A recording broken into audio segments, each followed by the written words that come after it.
बुराई की मिसाल ऐसी है जैसे पहाड़ से नीचे उतरना। एक कदम उठाओ तो 4 कदम अपने आप उठते हैं, लेकिन अच्छाई की मिसाल ऐसी है जैसे पहाड़ पर चढ़ना। हर कदम पहले कदम से ज़्यादा मुश्किल, मगर हर कदम पर बुलंदी मिलती है। इसलिए ज़्यादातर लोग अच्छाई और ईमानदारी पर नहीं चल पाते। लेकिन दोस्तों, ईमानदारी और अच्छाई का अंत हमेशा अच्छा ही होता है और बुराई का अंत हमेशा बुरा ही होता है। आइए इसे एक कहानी के जरिए समझते हैं। बहुत पुरानी बात है। एक राज्य में एक राजा था, लेकिन उस राजा की कोई औलाद नहीं थी। राजा की उम्र भी काफी हो चुकी थी।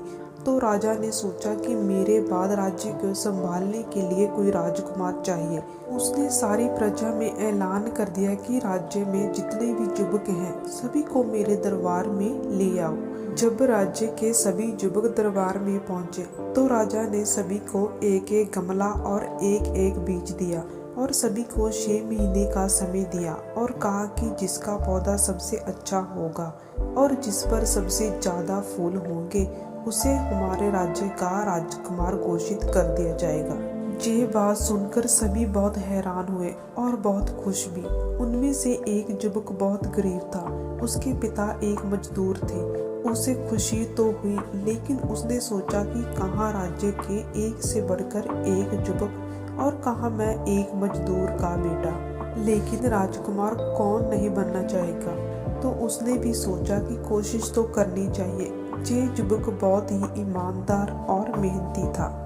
उसने भी बीज को गमले में लगा दिया। वह युवक उस गमले की बहुत ही अच्छे से देखभाल करने लगा। धीरे धीरे समय निकलता गया और 1 महीना हो गया, लेकिन बीज से अभी तक कोई पौधा नहीं निकला था।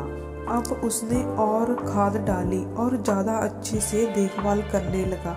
3 महीने गुजर गए। युवक बहुत चिंता में था और निराश हो गया था। उसके पिता ने उसे हौसला देते हुए कहा, चिंता मत करो, जो अच्छे पौधे होते हैं वह देर से ही निकलते हैं। युवक गमले की देखभाल करता रहा। अब 6 महीने बीत चुके थे, लेकिन उस गमले में से कोई भी पौधा नहीं निकला था।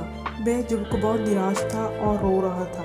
वह अपना खाली गमला लेकर ही दरबार में चला गया। जब वहां जाकर उसने बाकी युवकों के गमले देखे तो सबके गमलों में बहुत ही अच्छे अच्छे फूल खिले हुए थे। सभी लोग उसका गमला देखकर हंस रहे थे। राजा ने सबके गमले देखे। एक से बढ़कर एक सुंदर फूल खिले थे। जब राजा ने उस युवक को खाली गमले के साथ देखा तो उसे अपने सिंहासन के पास आने को कहा। वह युवक बहुत डर गया और डरता डरता राजा के सामने चला गया। सभी लोग उसका खाली गमला देखकर हंसने लगे। राजा ने सबको चुप कराया और ऐलान किया, यही हमारा नया राजकुमार है। ये बात सुनकर सभी बहुत हैरान से राजा की ओर देखने लगे। वह युवक भी बहुत हैरान हुआ। सबकी आंखों में राजा के लिए प्रश्न चिन्ह था। फिर राजा ने इस रहस्य से पर्दा उठाया और कहा, जो बीज मैंने सभी युवकों को दिए थे वो निर्जीव थे, नकली थे। उससे पौधा उगकर फूल का खिलना असंभव था। पर मजदूर के पुत्र ने उस बीज से सच्चाई और ईमानदारी का फूल खिलाया। यही होगा इस राज्य का राजकुमार। दोस्तों, सच्चाई, ईमानदारी और संस्कारों से बड़ी कोई चीज नहीं है। ये कहानी आपको कैसी लगी कमेंट करके जरूर बताएं और मेरे चैनल को सब्सक्राइब जरूर करें। Thank you.